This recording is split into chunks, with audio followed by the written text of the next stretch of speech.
Bien fait, hein, vous allez voir comment grâce au module, vous allez gagner du temps. Hein. Vous savez que en programmation orientée objet, on commence pas à poil. Hein. On va utiliser des fonctions, on va utiliser des classes, hein, des appels à des méthodes qui vont nous permettre de quoi? De les appeler. Hein. C'est-à-dire que j'ai une fonction qui va m'ouvrir un document. Hein. Je vais pas coder à partir de zéro en Python une fonction qui va m'ouvrir le document. Heureusement, j'ai un tas de méthodes, classes, fonctions, modules que je vais pouvoir utiliser de librairies. Hein. Donc là, on va importer une librairie qui s'appelle Keyboard et je vais vous montrer très simplement. Alors, à améliorer, hein, je vous ai dit, je vous donne des embryons de projet. Après, creusez, apprenez justement le Python pour améliorer le truc. Hein. Mais vous allez voir que grâce à la puissance de Python et surtout aux différentes librairies, on va pouvoir s'installer un petit Keylogger. Ok? Donc, déjà, le premier truc, vous savez, on a Python 1, Python 2, Python 3. Python 1 et 2, hein, on installe en fait les modules via pip, ok? PIP. Nous, il nous faut pip 3, hein, parce que c'est du Python 3, ok? Donc, ne vous trompez pas, utilisez pas pip 3. Si vous utilisez pip 3, ça installe tous les modules, les librairies pour Python 3. Si vous utilisez pip, ça installe toutes les librairies pour Python 1, ok? Ou 2. On fait souvent l'erreur. Donc le premier truc à vérifier en fait, c'est déjà d'installer pip 3. Vous l'avez bien compris.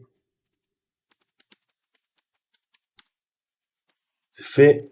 Ensuite, on va installer via pip 3. Hein.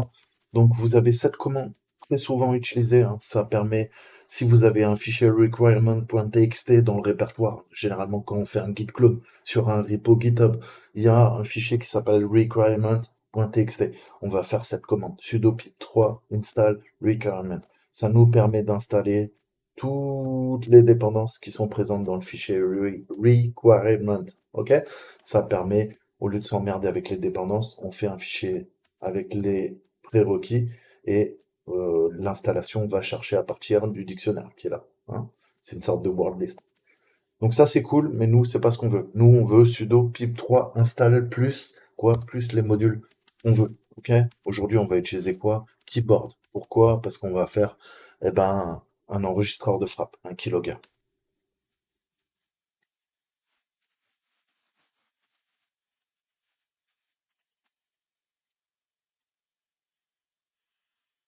Ok. Alors je vais l'appeler keylog 1.py. Parfait. Donc, trois lignes. Je vous ai dit, la puissance de Python. Après, bien sûr, vous pouvez faire des projets de dingue. On fera des projets de dingue. Mais là, en ce moment, j'ai pas trop le temps. Donc, je fais des petites vidéos vite fait, bien fait. Hein. Alors, keys, c'est ma variable. Ok? Dans cette variable, vous savez que dans une variable, on stocke quoi? On stocke quelque chose, une valeur. Ok? Là, la valeur, c'est quoi? Bah, là, je vais faire appel à ma librairie. La librairie, elle s'appelle comment? Elle s'appelle keyboard, hein, clavier. Ok? Et ensuite, un petit point, parce que je veux lui dire, bah, écoute, hein, maintenant que j'ai appelé, quoi, le module keyboard, dans le module keyboard, j'ai quoi? J'ai accès à des fonctions. J'ai une fonction qui s'appelle quoi? Qui s'appelle record. Ok? Donc ça, c'est ma fonction.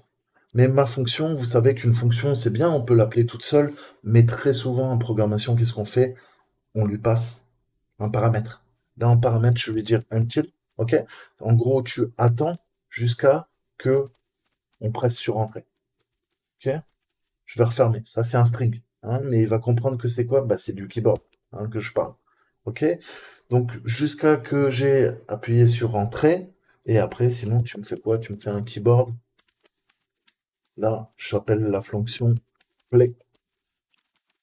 Ok. Et la fonction play, je lui dis quoi? Bah, je lui passe en paramètre. Si je veux faire un keylogger, je veux que tu enregistres toutes les keys. Les keys, c'est les touches du keyboard. Vous l'avez compris. Ok? Donc, keyboard record va enregistrer toutes les touches jusqu'à que la touche entrée soit enfoncée. Et keyboard play les rejouera. Hein, comme ce script enregistre les frappes au clavier, toute modification utilisant le retour arrière sera également visible. Hein, donc vous voyez, trois lignes de code suffisent pour enregistrer et rejouer toutes les touches qui sont enfoncées par l'utilisateur. Ok? Sauvegardez-moi ce programme, est compliqué. Faites-le avec votre payload, camouflez le payload, amusez-vous. Amusez-vous, hein, pourquoi pas en post-exploitation, voilà. Hein. offusquer votre code, l'envoyer, le pousser vers l'ordinateur de la cible, hein, et lui demander qu'il s'exécute. Dès que vous établissez une connexion, hein, en reverse shell à votre cible. Et là, bah, vous allez voir que c'est censé marcher. Sinon, je suis vraiment mauvais. Il faut que j'arrête. En quoi? En exécution, hein, puisque je veux le lancer. Ok. Donc,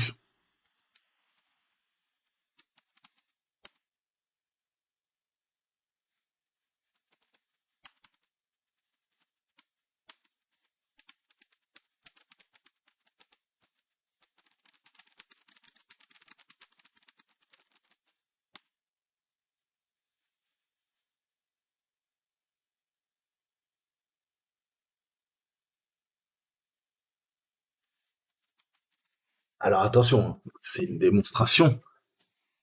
C'est une démonstration, je vous ai dit, il faut améliorer, hein. C'est pas un vrai keylogger. Mais vous allez voir que c'est assez impressionnant. Là, on a fait que 3 lignes de code. 3 lignes de code, et vous allez voir déjà si votre Linux il est bien configuré, qu'est-ce qu'on va faire? On va faire ça, ok? Et il va vous mettre un message d'erreur. Il va vous dire que, grosso modo, hein, le système de protection bloque le payload, hein. Donc il va falloir offusquer. Hein, offusquer, trouver un moyen. Mais si on le tourne en route, pour le fun.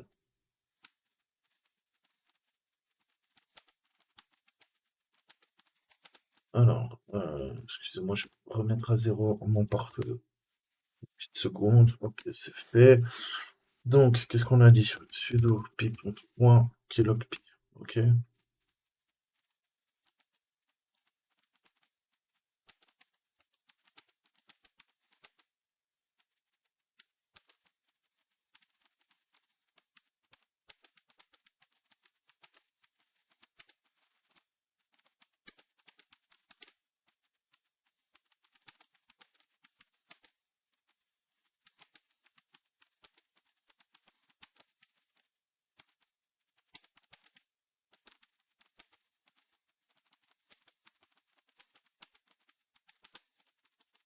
Ok. Donc là, je tape ça. Qu'est-ce qu'on a vu dans mon programme? On a vu que quand j'appuyais sur Entrée, il se passe quelque chose.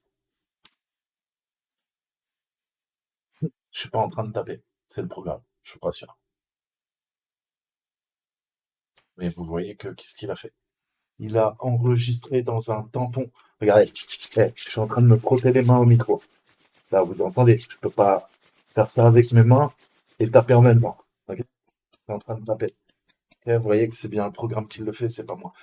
Donc, on va mettre dans un mémoire tampon qu'on appelle un buffer toutes les touches qui sont rentrées, techniquement, ok? Et les keys, elles sont appuyées, appuyées, appuyées, appuyées, peu importe, hein. Vous voyez que les retours arrière marchent aussi. Et une fois que l'utilisateur appuie sur Entrée, eh ben, ça affiche tout à partir du tampon. Hein, le tampon sert à ça. Et ensuite, bah, qu'est-ce que fait le programme? Il quitte. Ok? Donc vous voyez les mêmes fautes d'orthographe, les mêmes erreurs, et le programme fait que recopier. Ok? Donc à partir de ce programme, bien sûr, on va faire un vrai keylogger. Moi, je vous montre pas un truc. Vous imaginez, je vais me faire striker sur YouTube si je vous montre comment créer de A à Z un keylogger. Mais vous avez déjà des pistes pour travailler, et vous voyez qu'on peut très simplement, via la librairie Keyboard, euh, après il va falloir trouver un moyen de faire un vrai programme keylogger et mais ça, je pense qu'avec un peu d'OSINT sur internet, vous saurez le faire. Et après, trouver des techniques d'offuscation et trouver un moyen de le lancer sans être root. C'est tout à fait possible. Encore une fois, je vous ai dit, moi, c'est un but éducatif. Creusez, vous trouverez la solution sur les forums. Il y a plein de possibilités pour faire un keylogger. Voilà. Je vous laisse là. Ciao, ciao.